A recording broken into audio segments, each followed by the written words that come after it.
Alzheimer's. Alzheimer's is an important subject to me because my grandfather and my grandfather's brother both were diagnosed with the disease. I know firsthand the worry and upset family members face when someone close is diagnosed with this disease. My grandfather's brother was a little further into the disease. Both of them showed the unfortunate effects of the disease constantly at the end of their lives. Living just down the street from me, I got to see my grandfather often, witnessing his struggle with the simplest of tasks. There were good days and bad days. One day he would be able to make himself a sandwich, while the next day he could hardly walk or speak.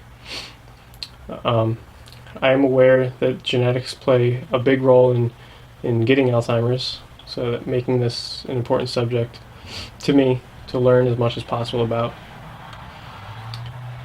What exactly is happening inside the body, specifically the brain, during the progression of Alzheimer's disease? This, along with many other questions, came up when thinking about this disease that affected my grandfather, along with millions of other Americans. I would like to find out as much as possible about Alzheimer's, things such as other possible causes besides genetics, as well as prevention of such a horrible disease. Also, I would like to learn of the progression or stages that come along with this disease. I am curious to also learn of what may cause this progression, if anything. Along with that, what medicines are taken when diagnosed with Alzheimer's, and what are these medications doing? Is medication effective at slowing down the progression and keeping disease in track? I would like to know these things so I can inform others, family and friends of Alzheimer's, and what they would do to avoid such an awful disease if possible. My search began with interviewing my mother. She took care of my grandfather at the end of his life. Taking care of a person with Alzheimer's, especially one progressed into the disease as my grandfather, becomes a full-time job. My mother came by my house to discuss any questions about the disease I had, as well as what it takes to care for someone with Alzheimer's. The next method I went about to gain information and knowledge of Alzheimer's was searching the internet. This was great. There is so much credible information on the internet for Alzheimer's. I searched in places such as the SUNY Interact online library, where I found many great overviews and articles on Alzheimer's. As well, by searching Alzheimer's disease in Google, I was able to find alz.org. This website is a great source with an incredible amount of information about the disease, from basics such as the definition of the disease, common statistics of the disease, right down to the very detailed information. Alzheimer's disease is a very dangerous, very serious and alarming problem in America. The following quotes and information from alz.org display the brutal and horrifying facts related to Alzheimer's. Alzheimer's disease is the 6th leading cause of death in the United States. More than 5 million Americans are living with the disease. 1 in 3 seniors dies of Alzheimer's or dementia-related diseases. In 2013, Alzheimer's will cost the nation $203 billion. This number is expected to rise to $1.2 trillion by 2050. Alzheimer's is a disease of the brain that slowly destroys memory and thinking skills, and over time, even the ability to carry out the simplest everyday tasks. Alzheimer's is the most common form of dementia, which is a general term for memory loss and other intellectual abilities that may interfere with daily life. When interviewing my mother about how Alzheimer's affected my grandfather's life along with the life of those around him, I learned many things I was completely unaware of. My grandfather over the years hit his head many times, from car accidents, being kicked by a cow, to just falling down. His brother has a metal plate in his head from Vietnam. These are some of the factors I was not aware of that makes me think of possible reasons these two people had the awful disease. During this interview, I was also made aware that there is no single test to determine whether a person has Alzheimer's, although physicians can determine whether a person has dementia through a careful medical evaluation, testing mental status. Another thing that was mentioned during the interview was the 7 stages of Alzheimer's. My mother did not exactly remember what the stages were off the top of her head, so later on I looked them up on alz.org, which I'll talk more about later. During our discussion, we also talked a little bit more about medications he took. He took a certain medication for mood, one for memory. These are the two main medications that he was taking The mood one helps significantly, preventing him from causing injuries to himself and those around him. He would often do things such as swing a cane at a nurse, try to break through a door, not realizing that these actions he should not be taking. The memory medication helps slow down the process of Alzheimer's, taking away his memory. The medicine does not bring back any already lost memory function. He would still often forget what happened the day before or even an hour before. I would have to say the thing that struck me the most during the discussion with my mother was that in my grandfather's case, the actions my grandfather took due to the Alzheimer's is more self-damaging than the disease itself. He often, without realizing, would put himself in physical danger. My mother, he had trouble walking, which would cause him to fall when he tried to push his limits. He had on a few occasions hit his head,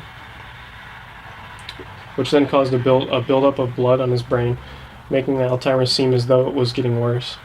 For short periods of time, after he would hit his head, he would become very quiet, would not move much at all, and at times he could not walk, period. This would drain the blood they would drain the blood at the hospital, and he would be significantly better. So my mother's point here is that there were times when the family thought he was doing things and feeling certain ways because of the Alzheimer's, when in fact it was due to a buildup of blood on the brain. When the Alzheimer's was first getting bad, he would break through doors and windows trying to get places he was imagining, causing cuts and bruises. I personally noticed when my mother cared for him almost all the time, along with the mood medications, there had not been any injuries. After a while, he became more behaved and accepted what was going on. Just smiled quietly and cracked a joke here and there. The next step in my research of Alzheimer's disease was to search the internet. I searched Google for Alzheimer's disease. By doing so, I came across the Alzheimer's Association website, alz.org. I was very interested in what exactly is going on inside the brain of an Alzheimer's patient, so I'll start there.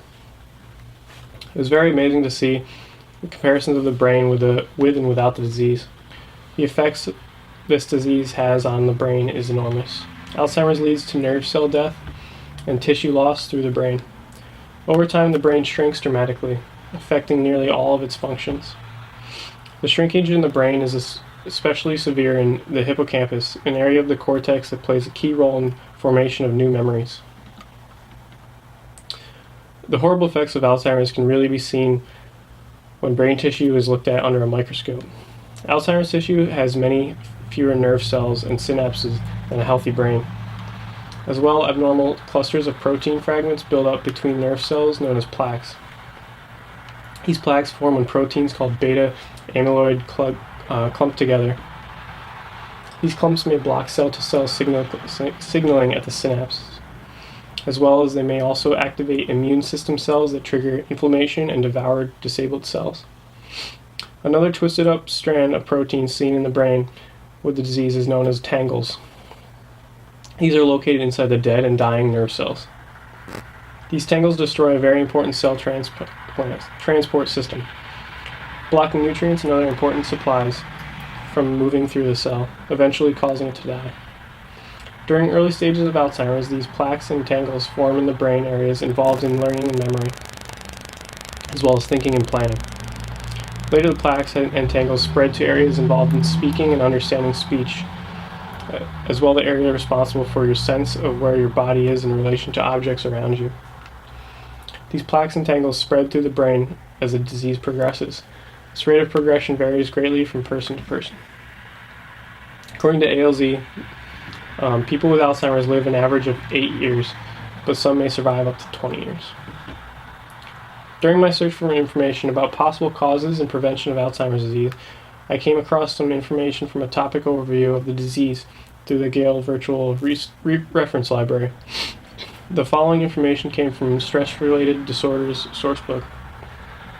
It seems as though there really is no understanding of what causes Alzheimer's, but it is, however, clear that the disease develops because of complex series of events that take place in the brain over a long period of time. Some likely causes could be genetic, environment, lifestyle factors, all of which are very general possibilities, displaying how little we know of the definite cause. Something to think about is a nutritious diet. Physical activity, social engagement, and mentally stimulating pursuits can help stay healthy, which may reduce the risk of cognitive decline and possibly Alzheimer's. Alzheimer's has no proven prevention methods, and the cause of the disease is still unknown. Finally, I would like to talk about the research I did on the 7 stages of Alzheimer's.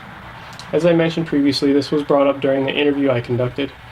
I then went to alz.org, and under the stages, I found the following quotes and detailed information. Stage 1, no impairment. During this stage, the person has the person does not experience any memory problems. An interview with a medical professional does not show any evidence of symptoms of dementia. Stage 2, a very mild decline. The person may feel as though they are having memory lapses, forgetting familiar words or locations of familiar objects. However, there are still no other symptoms of dementia. Stage 3, mild cognitive decline. People around the person with the Alzheimer's begin to notice difficulties. A doctor may be able to detect problems in memory and concentration. Stage 4, moderate cognitive decline. At this point, a careful medical interview should be able to detect clear-cut symptoms in several areas. Symptoms such as forgetfulness of recent events, impaired ability to perform challenging mental arithmetic, difficulty in planning complex tasks like paying bills and planning a dinner, forgetting personal history, and becoming moody and withdrawal. Stage 5, moderately severe cognitive decline. Gaps in memory and thinking are noticeable, and individuals begin to need help with day-to-day activities. Some things that may happen at this stage could be the person with Alzheimer's is unable to recall their own address or telephone number. They may become confused about where they are or what they did. Next, stage 6, severe cognitive decline. At this time, memory continues to worsen, as well personality changes may occur. During stage 6, individuals need intensive help with daily activities. Stage 7, severe cognitive decline.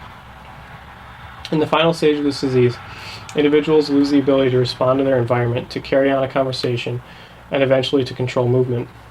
Although they may still say words and phrases that may not make any sense, someone in the final stage needs help with their daily personal care, including eating and going to the bathroom. The information I learned about the 7 stages of Alzheimer's from alz.org was very interesting and helpful.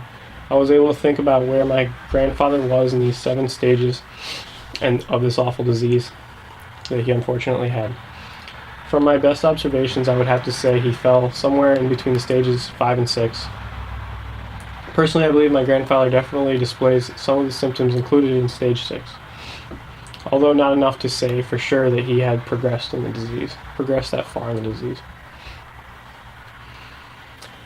I've learned so much about Alzheimer's disease, both from my research on the internet and my interview. I learned how the brain is affected by the horrible disease, specifically about plaques and tangles. As well, I was made aware that there is not a definite known cause of this disease, which also concludes there can really be no definite prevention. During my interview, I learned the medicines that my grandfather takes to keep his mood and memory in check, as well as 7 stages of Alzheimer's was brought up, which I researched after the interview. Due to this research, I now feel as though I understand the disease a little more. I feel more aware of what someone struggling with the disease may be going through. I also know about which stage my grandfather was in due to researching the 7 steps. Alzheimer's is a very serious disease, whether you yourself is diagnosed or a loved one. It can be life-changing. This disease of the brain destroys thinking and memory, making one unable to do the simplest of tasks. What exactly is happening inside the body, specifically the brain, during the progression of Alzheimer's disease? Due to my research, we know now a little more about this. We know what is going on inside the brain, along with the progression of this slow decline of all important functions. If we obtain the knowledge of this disease and let others with the Alzheimer's or with family member with Alzheimer's know, it may ease their minds a little to know exactly what is going on. Thank you.